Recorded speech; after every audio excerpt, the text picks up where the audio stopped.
Hi friends, welcome to my YouTube channel. Friends, ಇವತ್ತಿನ Sunday ಆಗಿರೋದ್ರಿಂದ ನಾನು ಪೂರಿ ಮತ್ತು ಸಾಗು ಮಾಡಬೇಕು ಅಂತ ಅಂದ್ಕೊಂಡಿದ್ದೀನಿ. ಹಾಗಾಗಿ ರೆಸಿಪಿನ ಶೇರ್ ಮಾಡಬೇಕು ಅಂತ ವಿಡಿಯೋ ಮಾಡ್ತಾಯಿದ್ದೀನಿ. ಸೊ ಪ್ಲೀಸ್ ವಿಡಿಯೋ ನೋಡ್ತಾ ಇರೋರೆಲ್ಲರೂ ವಿಡಿಯೋ ಇಷ್ಟ ಆಗಿದ್ರೆ ಪ್ಲೀಸ್ ಒಂದು ಲೈಕ್ ಬಟನ್ನ ಕ್ಲಿಕ್ ಮಾಡಿ, ಹಾಗೆ ಸಬ್ಸ್ಕ್ರೈಬ್ ಮಾಡ್ಕೊಳ್ಳೋದನ್ನು ಮರಿಬೇಡಿ. ಫ್ರೆಂಡ್ಸ್, ಇವಾಗ ನಾನು ಸಾಗು ಮಾಡೋದಕ್ಕೆ ಒಂದು ಸ್ವಲ್ಪ ತೆಂಗಿನ ತುರಿ ತೊಗೊಂಡಿದ್ದೀನಿ ಮತ್ತು ಹುರ್ಗಡ್ಲೆ, ಹಸಿಮೆಣ್ಸಿಕಾಯಿ, ಒಂದು 4 ಲವಂಗ, ಒಂದು ಏಲಕ್ಕಿ, ಒಂದು ಚಕ್ಕೆ, ಒಂದು ಸ್ವಲ್ಪ ಸೋಪು, ಹಾಗೆ ಕೊತ್ತಂಬರಿ, ಹಾಗೆ ಬೆಳ್ಳುಳ್ಳಿ ಮತ್ತು ಹಸಿ ಶುಂಠಿನ ತೊಗೊಂಡಿದ್ದೀನಿ. ಸೊ ಇದನ್ನೆಲ್ಲವನ್ನು ನಾನು ಮಿಕ್ಸಿಗೆ ಹಾಕಿ ನುಣ್ಣಗೆ ರುಬ್ಕೊಳ್ತೀನಿ. ಸೊ ಈ ಥರ ಫುಲ್ ಪೇಸ್ಟ್ ಆಗಬೇಕು. ಇವಾಗ ಒಗ್ಗರಣೆಗೆ ನಾನು ವೆಜಿಟೇಬಲ್ಸ್ನ ಹೆಚ್ಕೊಂಡಿದ್ದೀನಿ. ಸೊ ನಾನು ಈರುಳ್ಳಿ, ಕೊತ್ತಂಬರಿ, ಕರಿಬೇವು, ಕ್ಯಾರೆಟು, ಹಾಗೆ ಪೊಟ್ಯಾಟೊ ಅಂದರೆ ಬಟಾಟಿನ ತೊಗೊಂಡಿದ್ದೀನಿ. ಸೊ ನೀವು ಮನೇಲಿದ್ದರೆ ಹಸಿ ಬಟಾಣಿ ಮತ್ತು ಕಾಲಿಫ್ಲವರ್, ಸೊ ಇದನ್ನೆಲ್ಲವನ್ನು ನಾನು ಹಾಕ್ಬೋದು. ಸೊ ನಾನು ಇದ್ದಿದ್ದ ವೆಜಿಟೇಬಲ್ಸ್ನ ಯೂಸ್ ಮಾಡಿಕೊಂಡು ನಾನು ಮಾಡ್ತಾಯಿದ್ದೀನಿ. ಸೊ ಇವಾಗ ಒಗ್ಗರಣೆಗೆ ಎಣ್ಣೆ ಹಾಕಿದ್ದೀನಿ, ಜೀರಿಗೆ ಹಾಕಿ, ಕರಿಬೇವು ಹಾಕಿ, ಸೊ ವೆಜಿಟೇಬಲ್ಸ್ನ ಹಾಕ್ತಾಯಿದ್ದೀನಿ. ಫಸ್ಟ್ ಈರುಳ್ಳಿನ ಹಾಕಬೇಕು, ಅದು ಉಮ್ಕೊಯ್ದ್ಮೇಲೆ ವೆಜಿಟೇಬಲ್ಸ್ನ ಹಾಕಬೇಕು. ವೆಜಿಟೇಬಲ್ಸು ನಾವು ಮುಂಚೆನೇ ಹೆಚ್ಚಿಟ್ಕೊಂಡಿರ್ತೀವಲ್ವ, ಸೊ ಹಾಗಾಗಿ ಅದು ಕಪ್ಪಾಗಿರುತ್ತೆ. ಸ್ವಲ್ಪ ಒಗ್ಗರಣೆ ಹಾಕಬೇಕಂದ್ರೆ ನೀರಲ್ಲಿ ಹಾಕಿ ವಾಶ್ ಮಾಡಿ ತೊಳೆದ್ಬಿಟ್ಟು ಹಾಕಿದರೆ ಕ್ಲೀನಾಗುತ್ತೆ. ಹಾಗಾಗಿ ನಾನು ವಾಶ್ ಮಾಡಿ ಹಾಕ್ತಾಯಿದ್ದೀನಿ. ಸೊ ಫಸ್ಟು ಈರುಳ್ಳಿನ ಹಾಕಿದೆ, ಅದಾದಮೇಲೆ ಕ್ಯಾರೆಟ್ ಹಾಕಿದೆ, ಇವಾಗ ಬಟಾಟೆನ ಹಾಕ್ತಾಯಿದ್ದೀನಿ. ಸೊ ಒಗ್ಗರಣೆಗೆ ಅದನ್ನೆಲ್ಲನೂ ಹಾಕಿ ಅದಾದಮೇಲೆ ಬೀನ್ಸ್ನ ಹಾಕ್ತಾಯಿದ್ದೀನಿ. ಸೊ ಇದೆಲ್ಲವನ್ನು ಹಾಕಿ ಚೆನ್ನಾಗಿ ಮಿಕ್ಸ್ ಮಾಡಿ ಸ್ವಲ್ಪ ಉಮ್ಗೊಯ್ಯೋದಕ್ಕೆ ಒಂದು 10 ನಿಮಿಷ ನಾವು ಕೈ ಆಡಿಸ್ತಾ ಇರಬೇಕು. ಸೊ ಈ ಥರ ಚೆನ್ನಾಗಿ ಕೈ ಆಡಿಸ್ಬಿಟ್ಟು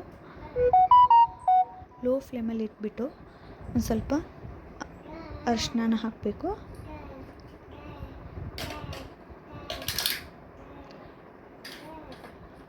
ಮತ್ತು ಕೈ ಆಡಿಸ್ಬಿಟ್ಟು ಫ್ರೆಂಡ್ಸ್, ಇವಾಗ ಒಂದು ಲೋ ಫ್ಲೇಮಲ್ಲಿ ಇಟ್ಬಿಟ್ಟು ಒಂದು 2 ಮಿನಿಟ್ಸ್ ಅದನ್ನ ಬೇಯೋದಕ್ಕೆ, ತರಕಾರಿ ಎಲ್ಲ ಬೇಯೋದಕ್ಕೆ ಮುಚ್ಚಳ ಮುಚ್ಚಿ ಇಡಬೇಕು. ಸೊ ಇವಾಗ ಬೆಂದಿದೆ. ಇವಾಗ ಇದಕ್ಕೆ ನಾನು ಇನ್ನೊಂದು ಸ್ವಲ್ಪ ಕೈ ಆಡಿಸ್ಬಿಟ್ಟು ಏನು ರುಬ್ಬಿರ್ತೀನಿ ಅಲ್ವಾ, ಸೊ ಆ ರುಬ್ಬಿರೋ ಮಿಶ್ರಣವನ್ನು ನಾವು ಈ ಒಂದು ಬಾಣಲಿಗೆ ಹಾಕಬೇಕು. ಸೊ ಚೆನ್ನಾಗಿ ಪೇಸ್ಟ್ ಆಗಬೇಕು. ದಪ್ಪ ಇದ್ದರೆ ಅಷ್ಟೊಂದು ಸರಿ ಆಗೋದಿಲ್ಲ. ಹಾಗಾಗಿ ನುಣ್ಣಗೆ ಪೇಸ್ಟ್ ಮಾಡ್ಕೊಂಡು ಆ ಪೇಸ್ಟ್ನ ಇದರಲ್ಲಿ ಹಾಕಿಬಿಟ್ಟು ನಾವು ಚೆನ್ನಾಗಿ ಮಿಕ್ಸ್ ಮಾಡ್ಕೋಬೇಕು.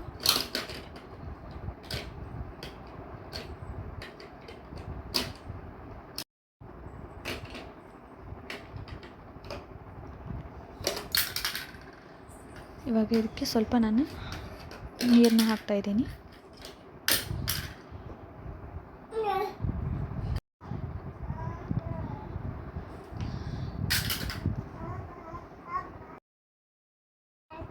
ಸ್ವಲ್ಪ ನೀರು ಹಾಕಿಬಿಟ್ಟು ನಿಮಗೆ ಎಷ್ಟು ಬೇಕು ಸ್ವಲ್ಪ ನಿಮಗೆ ಅಳತೆ ನೋಡಿಬಿಟ್ಟು ನೀರು ಹಾಕಿ, ಅದಾದಮೇಲೆ ಮೇಲ್ಗಡೆ ಉಳಿದಿರೋ ಕೊತ್ತಂಬರಿನ ಹಾಕ್ತೀನಿ.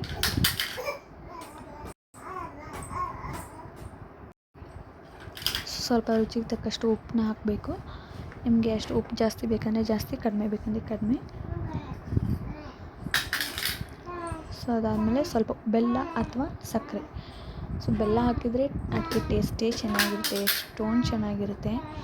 ಹಳೆ ಕಾಲದಲ್ಲೆಲ್ಲ ಬೆಲ್ಲ, ಹುಣಸೆ ಹಣ್ಣು ಅಂತಾರಲ್ಲ, ನಮ್ಮ ಕಡೆ ಎಲ್ಲ ಹುಣ್ಚಿಕಾಯಿ ಅಂತಾರೆ. ಸೊ ಅದನ್ನು ಯೂಸ್ ಮಾಡ್ತಾಯಿದ್ರು. ನಾನು ಬೆಲ್ಲ ಸಿಗಲಿಲ್ಲ ಅಂತ ಹೇಳಿಬಿಟ್ಟು ನಾನು ಸಕ್ಕರೆನ ಹಾಕ್ತಾಯಿದ್ದೀನಿ. ಫ್ರೆಂಡ್ಸ್, ಇವಾಗ ನಾನು ಸ್ವಲ್ಪ ಗರಂ ಮಸಾಲ ಮತ್ತು ಕೊರಿಯಂಡರ್ ಮಸಾಲನ ಹಾಕಿದ್ದೀನಿ. ಸೊ ಚೆನ್ನಾಗಿ ಮಿಕ್ಸ್ ಮಾಡಿಬಿಟ್ಟು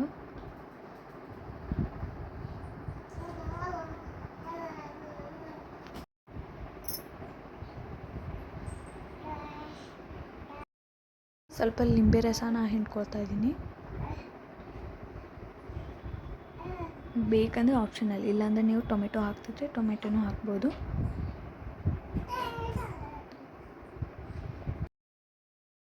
ಸ್ವಲ್ಪ ಕೈ ಆಡಿಸ್ಬಿಟ್ಟು ಇವಾಗ ಮುಚ್ಚಳ ಮುಚ್ಚಿ 2 ವಿಸಿಲ್ನ ಹೊಡಿಸ್ಬೇಕು. ಸೊ 2 ವಿಸಿಲ್ನಲ್ಲಿ ನಾವು ಅದು ಆರಾಮ್ಸೆ ಬೆಂದಿರುತ್ತೆ, ವೆಜಿಟೇಬಲ್ಸ್ ಎಲ್ಲ ಬೆಂದಿರುತ್ತೆ. ನಾನು ಆಲ್ಮೋಸ್ಟ್ ಎಲ್ಲ ಪಲ್ಯಗಳನ್ನು ನಾನು ಇದೇ ಥರ ಕುಕ್ಕರ್ನಲ್ಲೇ ಮಾಡೋದು. ಬೇಗ ಆಗಬೇಕು ಅಂದರೆ ಕುಕ್ಕರ್ನಲ್ಲಿ ಒಂದು 2 ವಿಸಿಲ್ ಹೊಡಿಸ್ಬಿಟ್ರೆ ಆರಾಮ್ಸೆ ನನ್ನ ಅಡುಗೆ ಎಲ್ಲ ಬೇಗ ಬೇಗ ಮುಗಿದೋಗುತ್ತೆ. ಹಾಗಾಗಿ ನಾನು ಕುಕ್ಕರ್ನಲ್ಲೇ ಮಾಡ್ತೀನಿ. ನೀವು ಬೇಕಾದ್ರೆ ಪಾತ್ರೆಯಲ್ಲಿ ಕೂಡ ಮಾಡ್ಬೋದು. ನೋಡಿ ಎಷ್ಟು ಚೆನ್ನಾಗಿದೆ. ಸಾಗು ನಾನು ಫಸ್ಟ್ ಟೈಮ್ ಮಾಡಿದ್ದೀನಿ. ಸೊ ಹಾಗಾಗಿ ಶೇರ್ ಮಾಡ್ತೇನೆ. ಪ್ಲೀಸ್ ಇಷ್ಟ ಆದರೆ ಲೈಕ್ ಮಾಡಿ, ಹಾಗೆ ಸಬ್ಸ್ಕ್ರೈಬ್ ಮಾಡ್ಕೊಳ್ಳೋದನ್ನು ಮರಿಬೇಡಿ. ನೋಡಿ, ಪೂರಿ